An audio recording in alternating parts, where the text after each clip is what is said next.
Hello and welcome back to Nolan Financial Radio. My name is Chris McKinney from Nolan Financial Partners.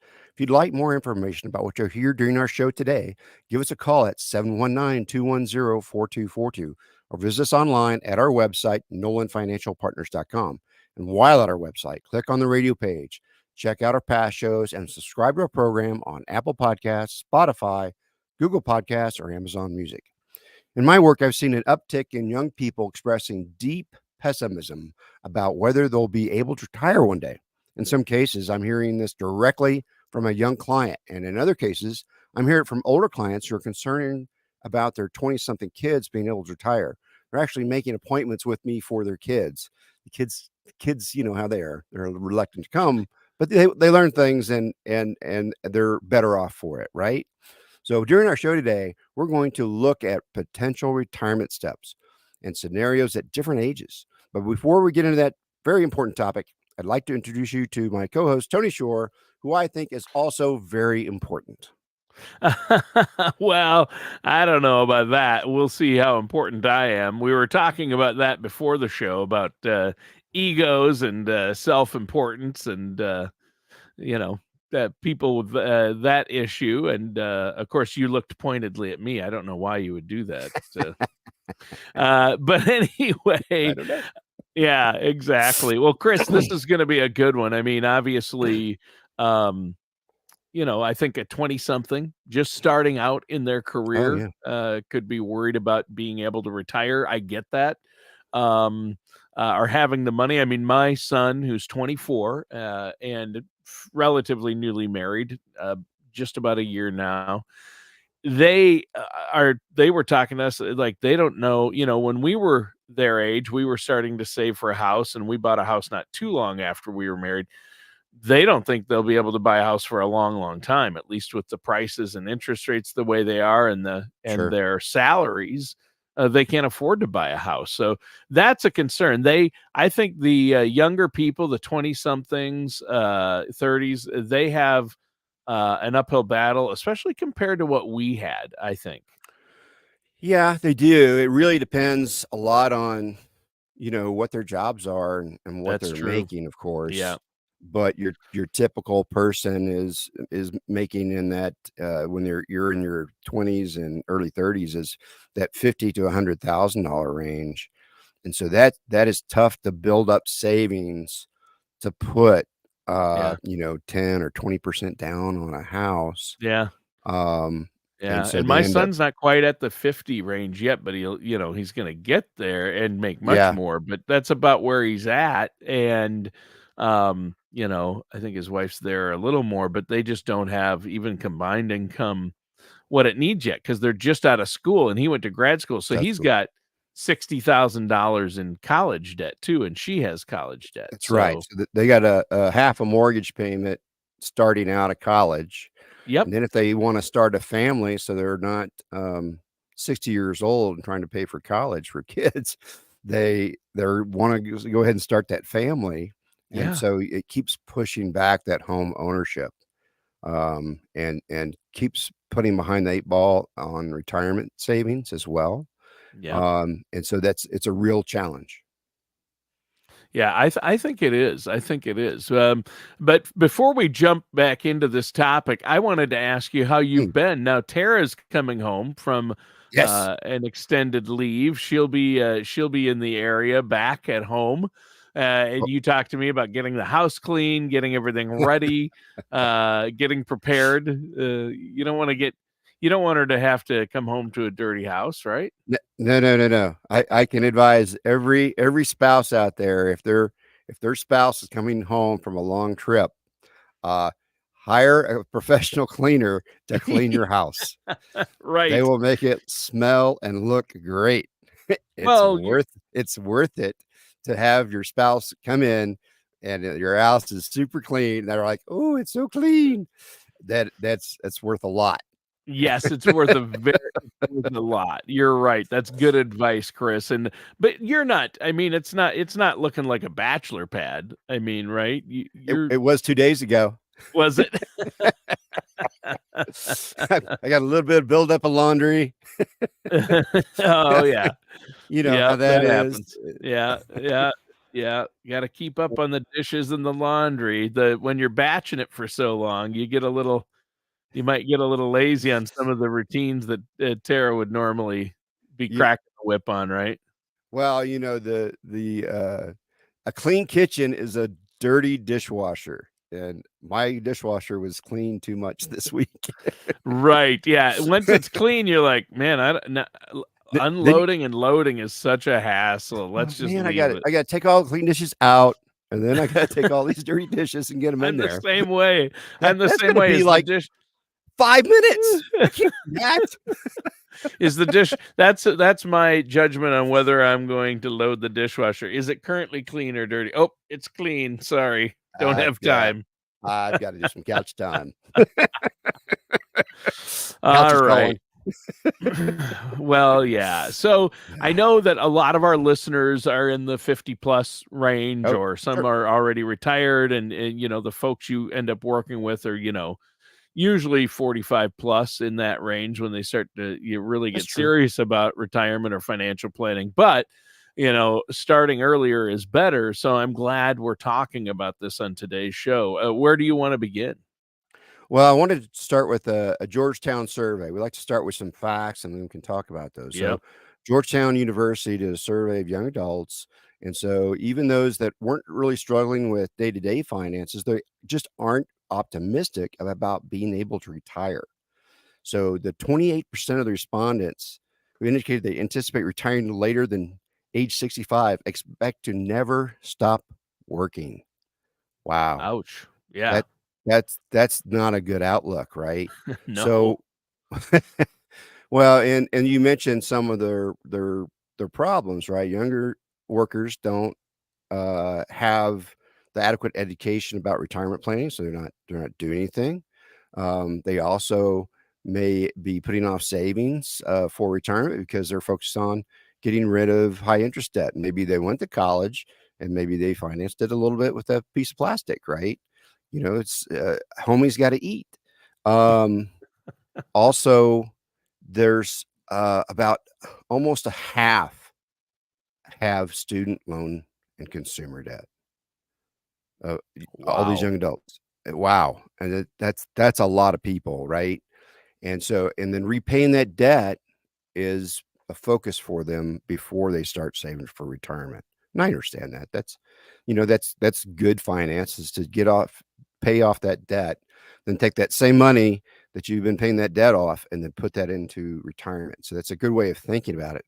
Man, as soon as I get this debt done, I can take all this money and put it into retirement. And so it's a good way to think about it, to create that spending pattern of living on money that's less than you're receiving, and so that you can put that money into retirement. It doesn't matter how much money you make, you can expand your life to spend it all. Yeah. uh, And most so people do. That's most the people problem. do. Yeah. And so whenever you get something where you've paid off a big debt or you get something like that, review your retirement plan and make sure that you're moving that some of that income that was going toward that debt into that retirement. If you get a raise, look at moving some of that new income into retirement. If you're getting a bonus, put some of that money into retirement. These are the little things that you can do that will help you create a retirement savings. And tell you what, there's rate of return and then there's the savings. Guess what the rate of return on a dollar saved? That's a whole dollar. That's 100%. Nobody's getting 100% on a rate of return. Okay. Right. So it starts with savings. So Yeah. that's always a drumbeat we have on this radio show. Right. Um, so the other thing is to attack the high interest debt, right? If you got those credit cards, man, the credit card rates have gone through the roof. You got to get those things paid off. That high interest debt each month is really going to eat up your income. So create a plan that lets you get those paid off on all that high interest. And hey, make sure you're paying that minimum first, right? so that you're not incurring any penalties, and then get that going. The other thing that I would tell young people is that make sure that you're talking to the HR at your employer, taking full advantage of the 401k match if one is offered. Now, if you're in a company that doesn't have 401k, then you really should start a personal IRA or a personal Roth. Depending on your situation, this is where you need to see a financial services professional to help you set that up, put that in a good place that is something like a some kind of growth funds, right? Because you got a long time to use it. So you want something that's focused on growth. And there's where you can get a better bang for your buck, even in that 401k, because there's not a bunch of fees on personal Roths and personal IRAs. There's just not. There's still the fees to manage it and the fees to do those things, but not quite as much as a 401k. So start that personal retirement plan as well. Yeah. Yeah, and take advantage of the match that Oh, the yeah. company offers, right? I mean, Yeah. obviously. Right. So, I mean, if you're looking at a company that might pay a little bit more in salary, but doesn't have the 401k match, but then another one does, you really need to review that salary benefits offer to make sure that maybe I'm actually making more money in on the second job, not the first job offer I got, but the second job offer, because of the matching, and it'll be more valuable in the long run. Maybe there's more potential for moving up. I'd say any company that feels comfortable having a 401k match is probably a pretty stable company. Okay. Yeah. They're a Yeah. good company. They're a big company. They feel comfortable offering a 401k match. So, maybe that's a better thing for you to do versus taking the little bit extra more in income. Yeah, I mean, younger workers might get caught up in maybe a little bit of higher salary without considering the entire value of the job offer. You always have to look at the benefits, and now more Right. than ever, that's important. I mean, the benefits are huge, and they're very costly. Healthcare, 401k match. Oh, You yeah. want to work somewhere that offers those. That's for sure. Those benefits can save you so much money, because you're getting access through a group, right? You're being a group. You get group insurance. You get group health insurance, and those are better deals. Yeah, much better. Well, Chris, how can our listeners out there get a hold of you if they have any questions, want to get a plan in place? Let's say we have a listener that has a child or grandchild who is in their 20s or just getting started, or even 30s. And maybe we have some younger listeners out there, young adults, Right. who have some questions. How can they get a hold of you? They can reach us at 719-210-4242. Check us out at our website, nolanfinancialpartners.com. Give us a call. We've reserved a place for you. We have a complimentary consultation, so don't worry about a fee until you come to the first meeting, okay? And we also are offering a free book, Money Moves by Tara Nolan, at that first meeting. So come to the first meeting, get a free book on how to manage your money and learn some things. Yeah, that book is really valuable. And I would say the earlier in your career you read Tara's book, the better. Money Moves Oh, yeah. it's great and it's really important. So to get a copy of the book and a complimentary no cost, no obligation consultation, pick up the phone, give Chris and Tara a call. What's that phone number and web address one more time? So that phone number is 719-210-4242. That web address is nolanfinancialpartners.com. All right. Well, you've been talking about how some younger workers out there feel it's unlikely they'll ever be able to retire, Chris. Yeah. And you've examined some of those factors. What's next? Well, some of the feeling that they have that they're not going to be able to retire was fueled by the COVID-19. All the inflation that happened around COVID-19, Yeah. and people that lost money during that time because maybe they were out of work. There's lots of problems associated with inflation, right? Because did their income come up after that inflation? Is it starting to cover that?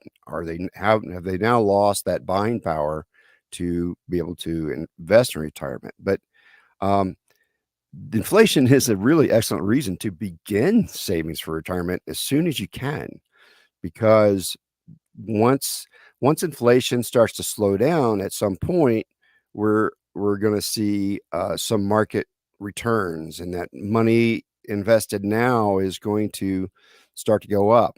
There are high yield interest banks, savings accounts that are paying like 4.5. So now that doesn't return us back to the 80s where we saw 6% in a high yield savings, right? But that's a lot of, if you can get some seed money and start to make it compound over time, you can really get a big bang for your buck. With an average return of 6%, $1 invested at age 25 would be worth around 9 times more than a dollar invested at age 65. So 9 times the buying power. Wow. If you do it today.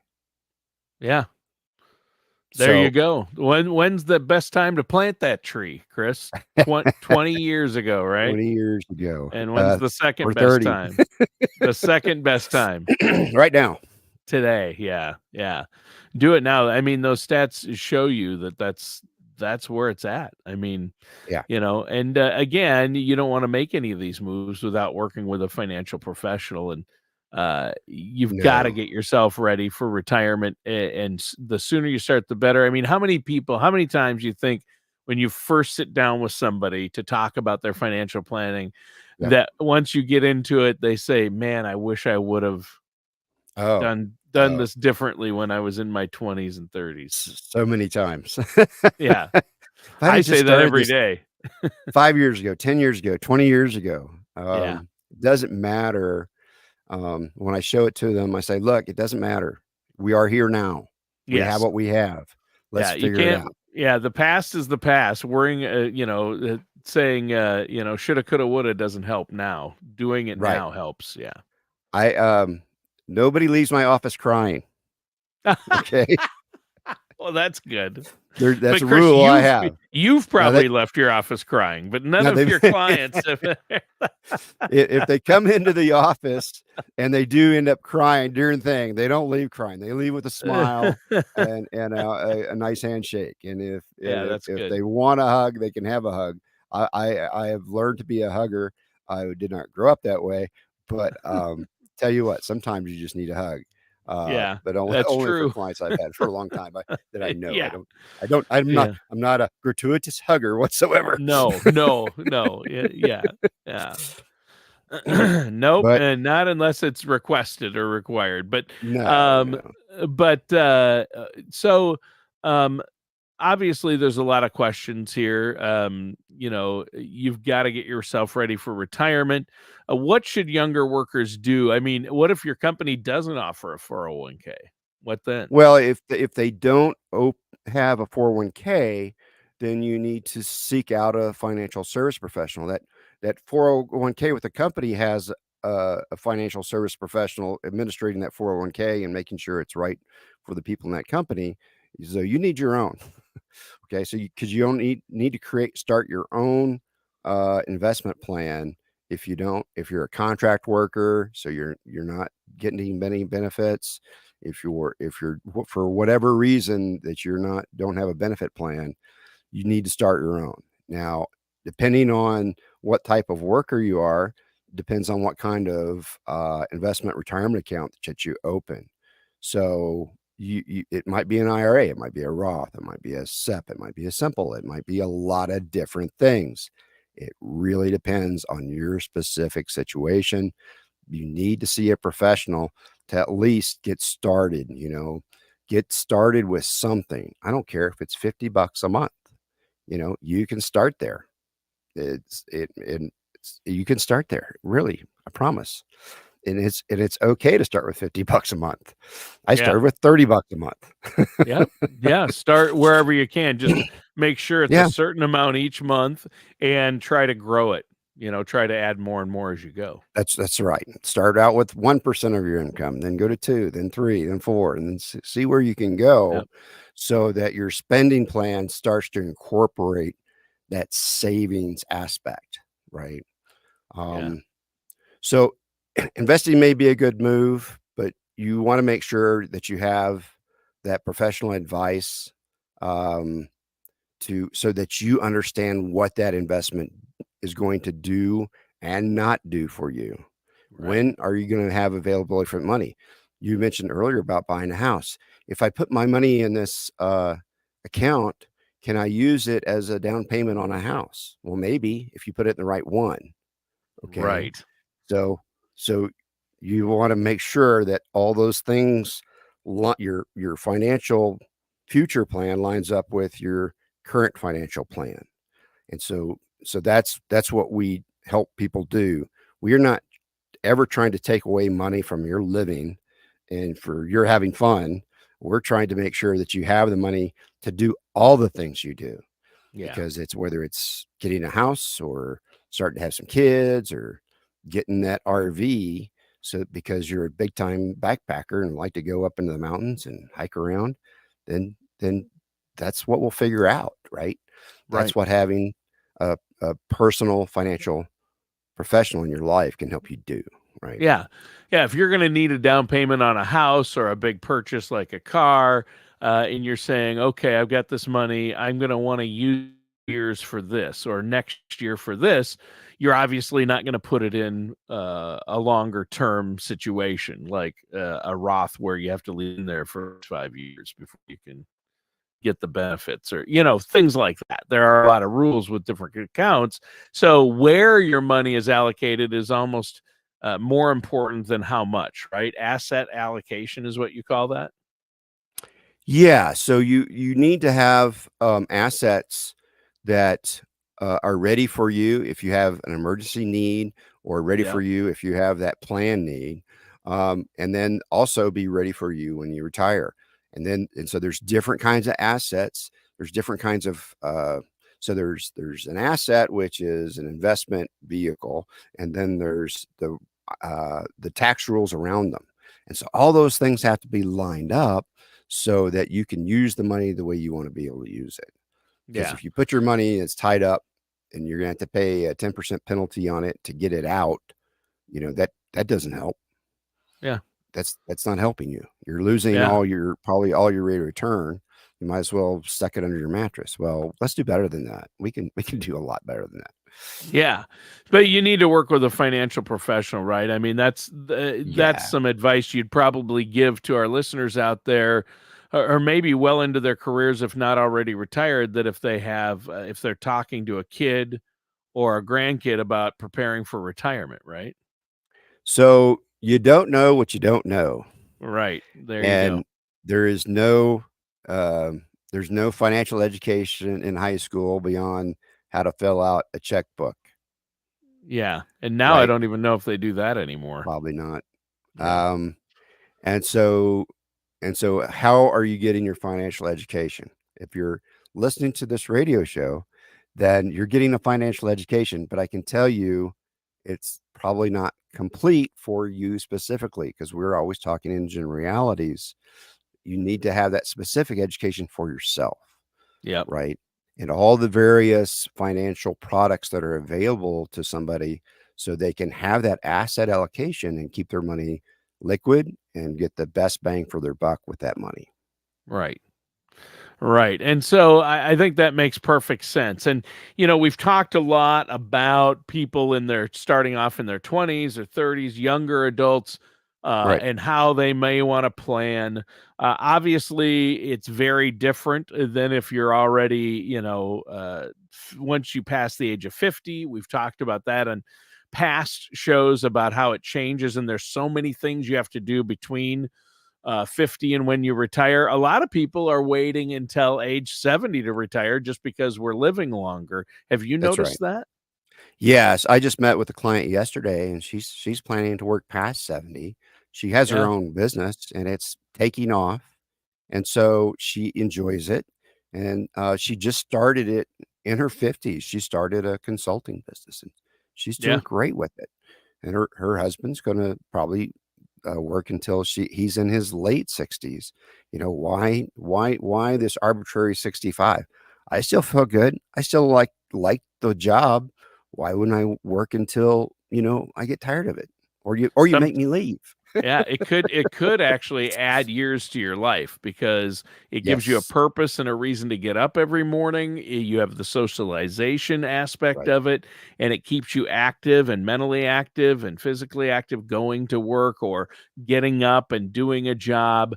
That is so critical to your health as It well is. that a lot of people like to keep working if you like your job. But a lot of people are in a job where, man, I'm so burnt out. I've done this for Oh, right. for 30, 40 years, I'm ready. And that's understandable too. I have a job I love. And as long as health allows and my employer allows, as long as I can get the work and keep the work, and as long as I'm healthy enough and there's not a physical impairment, I plan on working until I'm 70 at Y least. Yeah. yeah, there's nothing I like better than meeting with clients. I feel so energized after having those conversations with them. Um, I really enjoy, helping people, figure out where they're going and educating people on where they can go if they just do this, if I just do that. We start adding up all these things for them and show them how if you have a multi-pronged attack toward retirement, then it's a robust retirement. You can have fun in retirement. You can spend your money and still have money left over. And it works. I promise you, it works. Yeah. Right, and of course, the motto of the show: "Plan early, plan often," but it's never too late to start, right? Never too late to start. You have to start, which brings us to the end of our show today. Let our listeners know how they can start. How can they get a hold of you to set up? I know you've set aside those consultations. There's no charge, no Yes. obligation. How can they do that? So to get that complimentary consultation, give us a call at 719-210-4242. Mention the radio show, and we will have a free book, Money Moves by Tara Nolan. It's a really great book. It hit number one bestseller when it first came out back in March and on Amazon, right? So that's pretty cool. It's a really, really good book, really sets up a good playing field for you to how to start to build a financial plan, right? So give us a call at 719-210-4242. Go out to our website, nolanfinancialpartners.com. Check us out there. But give us that call. All right. Sounds great. Thank you so much, Chris. Good show today. Listeners, thanks for tuning in. That does it for today's episode of Nolan Financial Radio. Join us again soon for another episode of Nolan Financial Radio.